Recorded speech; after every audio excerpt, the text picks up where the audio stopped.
Every once in a while, I get the same question. Why this strange ammo? Are you afraid of werewolves or something? They ask this when they see the silver bullet in the magazine, but it is normal for them not to notice the rest of the supposed strange ammo. Most of us humans only notice shiny stuff anyway. That's normal. Until you're forced to grow the hell up and realize there are strange things out there. Trust me, going fist to claw with a werewolf is the least of my worries right now. My youngest nephew was dropped off one day, mainly because my sister and her husband had no other choices. You see, I'm the crazy uncle that the family doesn't want to ever talk about to everyone else. They don't even acknowledge me, and honestly, I can't blame them.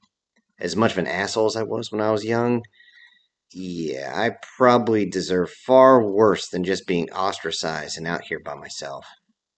Every time I think about it, I want to go back and stop myself from being, well, what I was.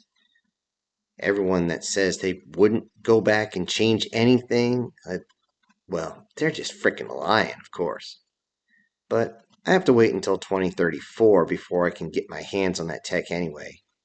For now, I have to explain to my nephew why I have different ammo in my magazines. I guess once one of the family found out, it became kind of a joke. I guess I'm just a joke to them now anyway.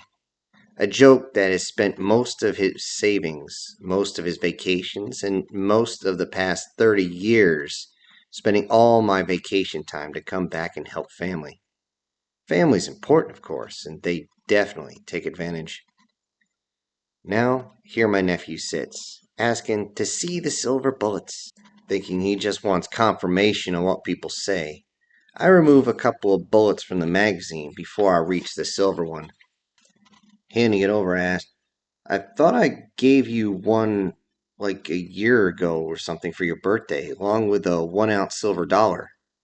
He simply responded, Well, Mom took it away while you left the room.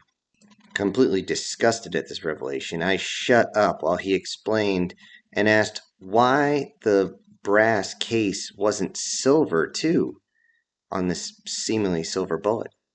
I had to quickly explain to him that that would simply be a waste of silver, and then I put it back in the magazine with the other bullets on top. When he tried to joke about being afraid of werewolves, I responded, Why would I be afraid of one of those mutts? They're rarely dangerous anyway. His eyes suddenly got wide, realizing I wasn't joking before asking, Then what are the silver bullets for? Vampires?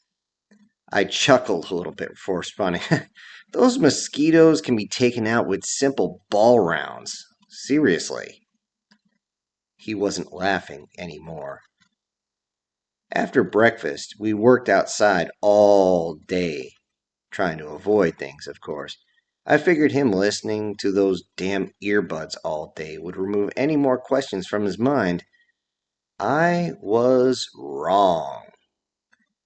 At supper, he probed me with questions over and over before I nearly spit my food out, saying, I'm eating here.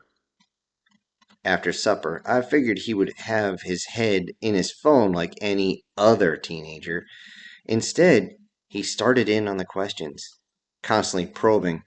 I finally broke down and asked him, Can you keep a secret? He asked, What? I replied with, It's a simple question.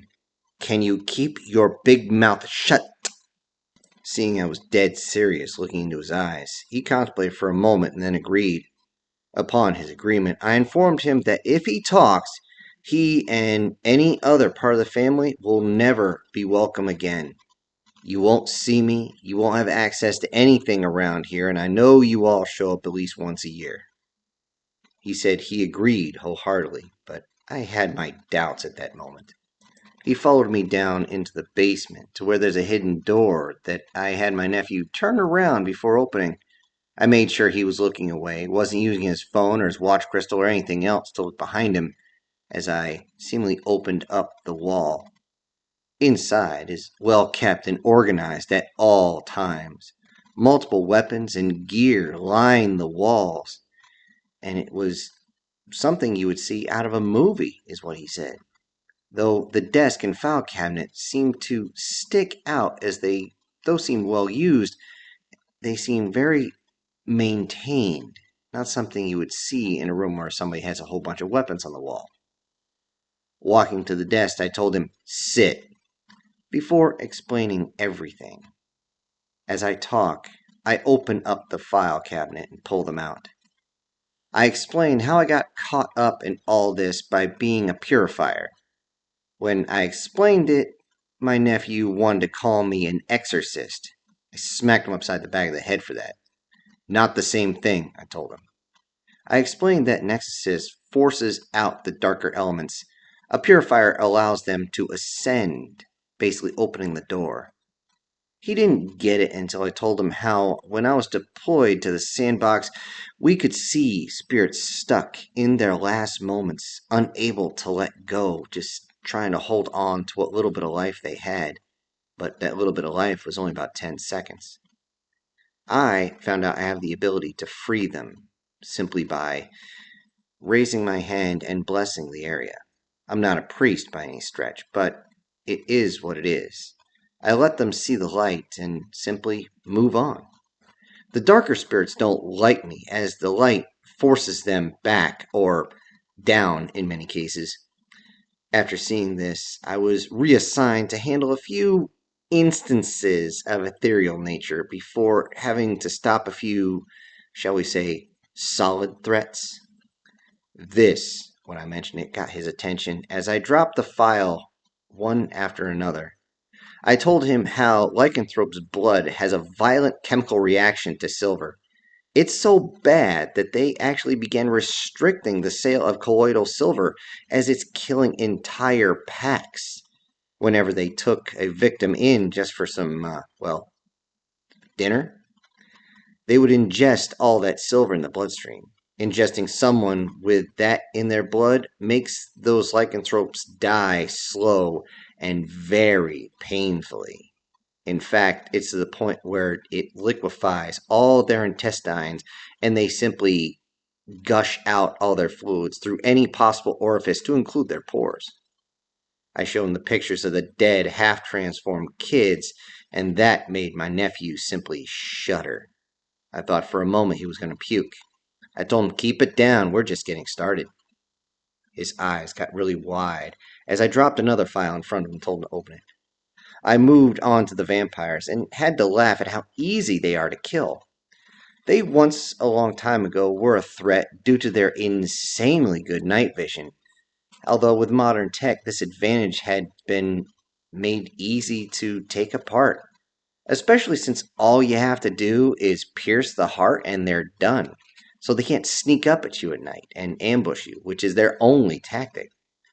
Most other attacks you do on them, if you shoot them, is just going to piss them off and make them run, even though they're usually pretty skinny.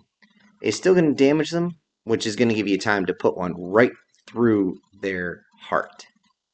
Dropping another file, he opened it up as I told him about the Squatch and how those things are more of a nuisance than an actual threat. Usually they just want people out of their territory, and the young ones like to play, as all young ones do. Another file that he got to open shows the skinwalkers and how they are such a pain to track. This is because they keep changing what they are. And, of course, being attacked by one is beyond painful, as they don't actually want to kill you. They want your skin while you're still alive. That is important. He didn't understand. He thought I was joking. And I pulled up my pant leg to show him the scars, and I told him, "You only have to aim for the head, though, thankfully." Putting the next file down in front of him, he thought it was a skinwalker again. I told him, "Nope, skinwalkers are easy to kill. These things are a real bitch if you don't have the right tools." I motioned over to a couple shotgun shells full of dragon's breath. The file and the Wendigos are rather large, as they're something you, kill on sight. That's for everyone who hunts them.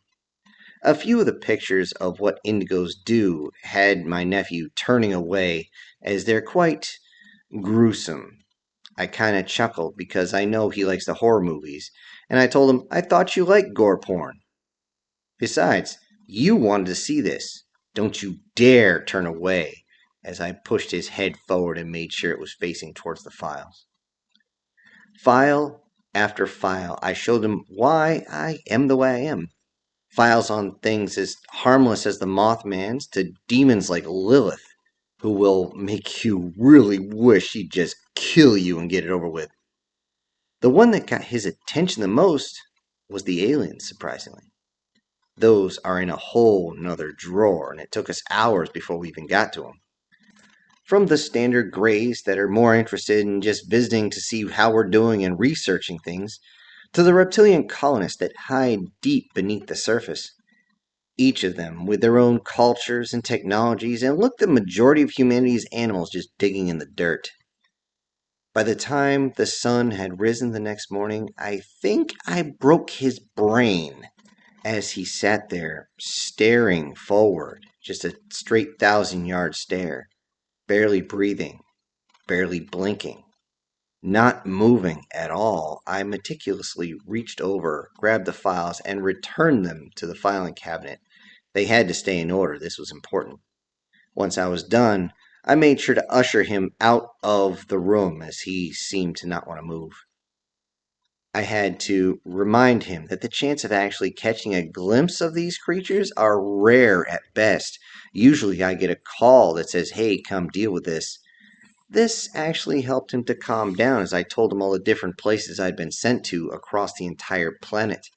He asked about where we were, and I chuckled. I said, "Oh no, you're beyond safe here, with the exceptions of demons, so don't fuck with the Ouija board, okay?" This seemed to relax him a little bit.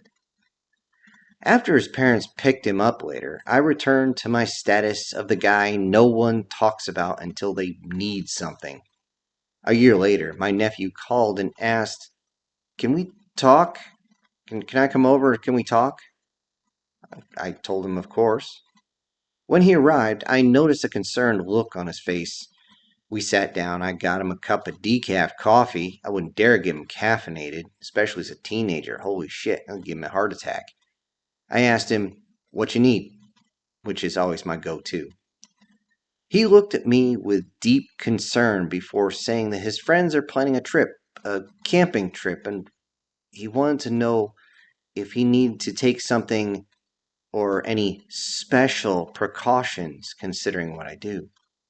When I asked him where, my heart fell out of my ass when he looked up into my eyes and said, "Mount Shasta." Hello, everybody. This is Syntax. I sure hope you enjoyed today's story. Before you go, I need to send out a shout out to one of our supporters, Brian Kemp. Thank you so much for supporting the channel. And to everyone else, I will see you next time. This is Syntax ejecting.